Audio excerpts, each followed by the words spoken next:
से हमने सेवा और विनय की बात सुनी, जो कि निश्चित रूप से हमारे इस देश की संस्कृति में समाहित है।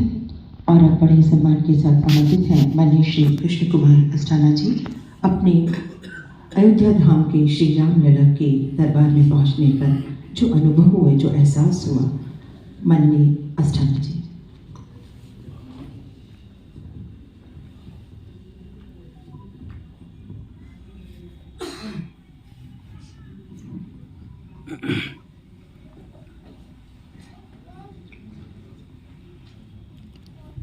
मंच पर और सभागार में उपस्थित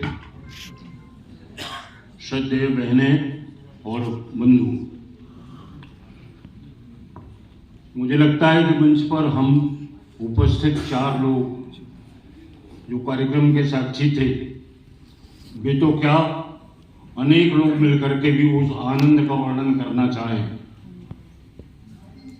तो शायद कठिन होगा। यह जीवन का कोई पुण्य था जिसमें कि हम आप सबकी ओर से उस कार्यक्रम के साक्षी बन सके। कार्यक्रम तो आप लोगों ने, अनेक लोगों ने दूरदर्शन पर देखा होगा, लेकिन प्रत्यक्ष अयोध्या को जो देख करके अनुभव हो रहा था वह सचमुच ऐसा था जिसे योगी जी कह रहे थे कि राम राज्य फिर से आ रहा है। योगी जी हमारे मोदी जी कह रहे थे कि यह राम नहीं राष्ट्र का आगमन है, नए राष्ट्र के नए स्वरूप का। भागवत जी कह रहे थे अब राम राज्य की शुरुआत होगी, और जो कुछ दृश्यों में उपस्थित था उसके प्रयत्न प्रारंभ करने का दिन आज है। और मोदी जी का परिचय कराते हुए गिरी महाराज कह रहे थे, ईश्वर की पता नहीं कैसी इच्छा थी कि मातृभूमि की सेवा के लिए हिमाचल की ओर प्रस्थान करते हुए मोदी जी को वापस कर दिया गया, शायद आज का दिन ही उपस्थित करने के लिए।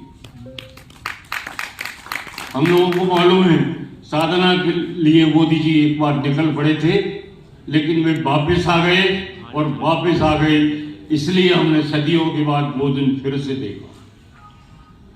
अयोध्या कैसा है इसे तो मैं कल शाम तक देखता रहा, मन नहीं भरा। लगता था सचमुच जिस बात को कहा जा रहा था, जैसा वर्णन अखबारों में पढ़ रहे थे वैसा ही था। जब चंपत राय जी महामंत्री संस्थान के कुछ आंकड़े प्रस्तुत कर रहे थे, तब ऐसा लग रहा था कि प्रयत्न करने पर ऐसा भी हो सकता है। 150 साधु संप्रदाय के लोगों को निमंत्रण था। भारत और भारत के बाहर के अनेक राजदूत कार्यक्रम के साक्षी थे। तीनों सेनाओं के प्रमुख अधिकारी कार्यक्रम में उपस्थित थे। देश भर से रामलला की अर्चना के लिए जो सामग्री एकत्रित थी उसे तो हम कई दिन से पढ़ ही रहे थे बंधुओं, लेकिन मैं इस सब को छोड़ करके केवल एक बात बहुत संक्षेप में आपके सामने रख रहा हूं। मंच से योगी जी ने, भागवत जी ने जो बात कही है वह सब हमारे लिए अब करणीय है। राम राज्य की स्थापना की शुरुआत हुई है, लेकिन नागरिक के नाते, राम राज्य के नागरिक के नाते हमें जो करना है वो अभी शेष है। राम का आदर्श अपने सामने से रख करके अब हमें उसे पूरा करना है। मित्रों, हम में से सब जानते हैं कि राम का सारा जीवन अत्यंत विपरीत परिस्थितियों में बीता। जब राज तिलक का अवसर था तब वनवास मिल गया, जब राजमहल में रहना था तब वे जंगल में भटक रहे थे। लेकिन सारी परिस्थितियों को अनुकूल बना करके समाज को जो दर्शन उन्होंने दिया वो अभूतपूर्व था। इसीलिए कवि ने लिखा उनके संबंध में, जो अभिषेक की बात सुनी तो प्रसन्नता नेकु न परी दिखाई, ओ बनवास की आय सुख नहीं रेख कछु दुख की ता छाई। जो दुख में न मली न भय सुख में नहीं जो कछु हर्षाए, सो मुख श्री रघुनंदन की शुभ होय हमें नित मंगलदायी। ऐसे भगवान राम जी अत्यंत प्रतिकूल परिस्थितियों में भी राम राज्य की स्थापना करके उस व्यक्ति ने जो आदर्श उपस्थित किया वह आज हमारे लिए प्रतीक बनना चाहिए। यह आह्वान था संघ के सरसंघ चालक भागवत जी का। उन्होंने कहा अब हमारा काम प्रारंभ होगा, समाज में ये स्थितियां जो बनी हुई हैं इन सबका निवारण कर राम राज्य के श्रेष्ठ नागरिक बन करके हम दिखाएं, ये आज की आवश्यकता है। और मित्रों, गली गली में आंगन में जो आनंद बिखर रहा था अयोध्या का, उसे तो मुझे लगता है कि वर्णन कर पाना कठिन है। एक बात और कहकर के अपनी बात समाप्त करता हूं। आज के कार्यक्रम का भी वो अंग है। मित्रों, हम सब लोग जानते हैं राष्ट्र ने यह दिन देखने के लिए बहुत कीमत चुकाई है। इतिहास कहता है कि हमने 2 लाख बलिदान दिए हैं, लेकिन बलिदानों की संख्या इससे बहुत ज्यादा है। लेकिन मातृभूमि की स्वाधीनता के लिए यह मूल्य चुकाना अत्यंत आवश्यक रहता है। विश्व में कोई देश ऐसा नहीं जहां मातृभूमि की स्वाधीनता के लिए, राष्ट्र के गौरव के लिए, सम्मान को प्रस्थापित करने के लिए लोगों ने बलि नहीं दी हो।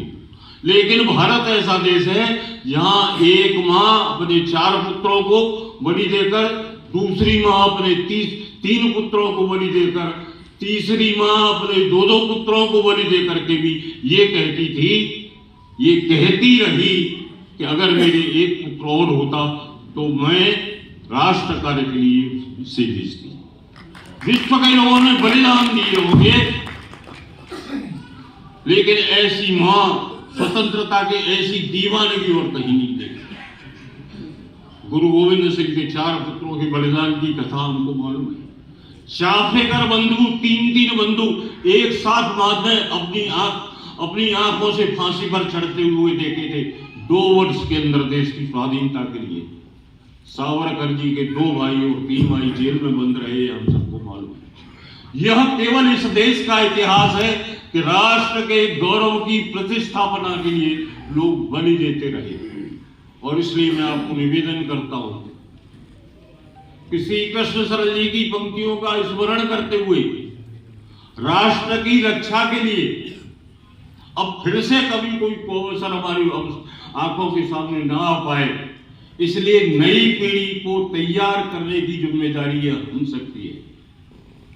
मित्रों, साहित्य में कहा है, देश वह मिटता कि जिसके द्वार पर इतिहास का पहरा नहीं है। मानचित्रों से मिटी अक्सर लकीरें, रंग जिन पर रक्त का गहरा नहीं है। हमारा इतिहास बड़ा गौरवपूर्ण है, बड़ा बलिदान देकर के प्राप्त किया है। रामलला 500 वर्ष के बाद वापिस आए हैं। इस क्षण को अमर बनाए रखने के लिए अब हमारा दायित्व है इस प्रेरणा को हम सब लोग मन में धारण करके राम राज्य का शेष कार्य पूरा करें। इतना सा निवेदन।